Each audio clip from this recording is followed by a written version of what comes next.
రీసెంట్‌గా మెగా కోడలు ఉపాసన ప్రముఖ బాలీవుడ్ ఛానల్‌కి ఇంటర్వ్యూ ఇచ్చారు. ఇక ఆ ఇంటర్వ్యూలో మొదటిసారి తన అత్తారింటికి, అదేవిధంగా తన పర్సనల్ లైఫ్‌కి సంబంధించిన కొన్ని ఆసక్తికర విషయాలను వెల్లడించింది. రామ్ చరణ్‌తో పెళ్లి తర్వాత మొదటిసారి అందరితో కలిసి లంచ్‌కి కూర్చున్నాను. అప్పుడు నేను చేసిన పనిని చూసి అక్కడున్న వారంతా ఒక్కసారిగా షాక్ అయ్యారు. చిన్నప్పటి నుండి మొదట పెరుగన్నం తిని, ఆ తర్వాత మిగతావి తింటుంటాను. అలాగే అత్తారింట్లో నా మొదటి రోజు కూడా ఫస్ట్ పెరుగన్నం తినడం మొదలుపెట్టాను. దీంతో అందరూ నన్ను విచిత్రంగా చూస్తూ ఉండిపోయారు. అప్పుడు మా అమ్మయ్య చిరంజీవి గారు, అలా ఎలా తినగలుగుతున్నావంటూ నవ్వారు. ముందు పప్పు, ఆ తర్వాత కర్రీ వేసుకొని తినాలి. ఆ తర్వాత పచ్చడి, రసంతో తిన్నాక లాస్ట్లో పెరుగన్నం తినాలి. ఇలా తినడం హెల్త్ కి చాలా మంచిదని వివరించారు. ఆ రోజు నుంచి ఈ రోజు వరకు మామయ్య చెప్పినట్లే చేస్తున్నాను అంటూ చెప్పుకొచ్చింది మెగా కోడలు ఉపాసన. ఉపాసన సోషల్ మీడియాలో ఎంత యాక్టివ్ గా ఉంటుందో మనందరికి తెలిసిందే. తన పర్సనల్ విషయాలతో పాటు తన ఫ్యామిలీకి సంబంధించిన బెస్ట్ మూమెంట్స్ ని ఎప్పటికప్పుడు తన అభిమానులతో పంచుకుంటుంది. రామ్ చరణ్ ఉపాసన పెళ్లి న్యూస్ బయటికి రాగానే మొదట్లో చాలా మంది ఉపాసన గురించి చాలా నెగిటివ్ గా మాట్లాడి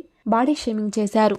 కానీ అప్పుడు అలా అన్నవారే ఇప్పుడు ఉపాసన ఆమె చేసే సేవా కార్యక్రమాలకి, ఆమె వ్యక్తిత్వానికి ఫిదా అయ్యారనే చెప్పాలి.